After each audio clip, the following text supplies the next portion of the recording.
कौन चाहता है कि बार बार मनुष्य योनि में या किसी भी जीव योनि में जन्म हो? क्योंकि जीवन मतलब संघर्ष, जीवन मतलब संघर्ष।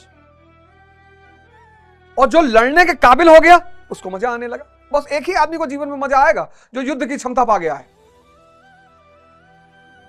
वरना देखो लोग कितना परेशान है। डायबिटीज के पेशेंट को देखो, अगर किसी व्यक्ति को देखना है तो डायबिटीज के पेशेंट को देखो, अगर वो ध्यान ही नहीं है, अरे भाई साहब, तो जी जैसे लोग कहते हैं घुट घुट के मरोगे। शुगर का पेशेंट अगर ध्यान ही नहीं है तो उसका जीवन वही है, घुट घुट के मरने वाला। खा ले तो मरे, ना खाए तो मरे, इसी तो कहते हैं घुट घुट के मरना। इसलिए शुगर के पेशेंट का ध्यान ही होना अनिवार्य है, और कोई दवा ही नहीं। आपको कोई बताएगा ही नहीं ये बात, क्योंकि जैसे ही ध्यान करोगे और ध्यान बढ़ेगा, मन पर नियंत्रण स्थापित हो जाएगा। मन पर नियंत्रण स्थापित यानी इंद्रियों पे नियंत्रण स्थापित, और इंद्रियों पे नियंत्रण स्थापित यानी 2 चुटकी चावल में चावल की प्यास बुझ जाएगी, आधा टुकड़े रसगुल्ले में मीठे की प्यास बुझ जाएगी, क्योंकि मीठा थोड़ा बहुत तो खाना ही है।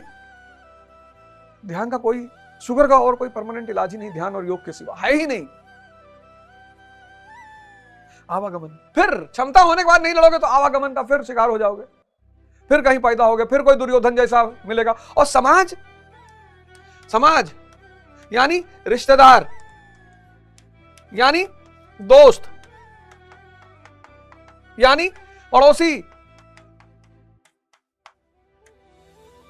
इनका धर्म क्या है? इन सब का धर्म है चुनौती खड़ी करना, समस्या खड़ी करना, आलोचना करना। ये धर्म है।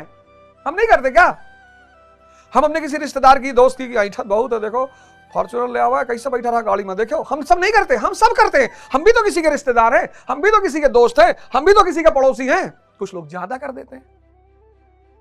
इन सब का, ये सब इसीलिए बनाए गए हैं भैया। देखो, मनुष्य को अगर चुनौती नहीं मिलेगी कुछ करेगा ही नहीं। वो पिक्चर आई थी ना राजा बाबू, देखो इसी थीम पे बनी थी। वो गोविंदा की एक मूवी थी राजा बाबू, वो इसी थीम पे बनी थी कि जिसको चुनौती नहीं है वो निकम्मा है।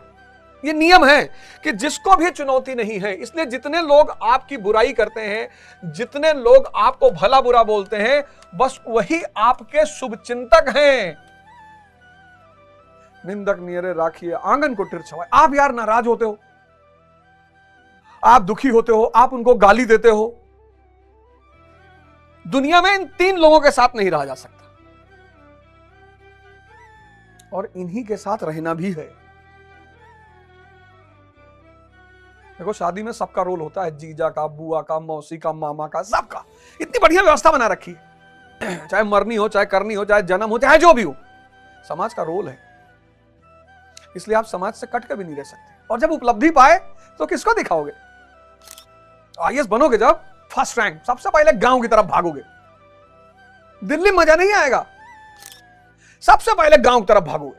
बड़ तरीके पहुंचे गांव, और फिर वो पढ़ के चाचा का चेहरा और पड़ोस वाले शुक्ला जी का चेहरा, सबका चेहरा देखना, एक्सप्रेशन, भाव। अरे अरे भैया, अरे भैया, पता लगा शुक्ला जी रो रहे हैं, तुमने कहा अरे चाचा, भैया खुशी के मारे रुकते नहीं। शुक्ला परेशान है कि दुई बाजी वैष्णो देवी गेंद मनाए गायन की महतारी, एक सिलेक्शन ना हो, चाहे जो हो जाए, यहू कराए डारे हो, लेकिन रो रहे हैं। और जब तुमने पूछा चाचा रोवत हो? भैया खुशी के आंसू है भैया, समझ में नहीं आवत, भगवान हमार सुन ले। तुमको दिल में पता है कि नहीं चाचा, आंसू अभी खुशी में, इसलिए तो नहीं रो रहे हो। तुमको पता है तुम्हारा लड़का एमबीए किया हुआ है, तो दहेज में सिर्फ 50,000 रुपया मिलेगा, और मेरी कीमत अब पहुंच गई 10 करोड़ कैश, डिफेंडर।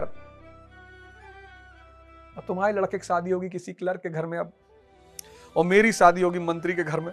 मरे जा रहे हो चाचा, और मजा क्या है दुनिया में? और दुनिया में कोई मजा ही नहीं, और यही नियम है।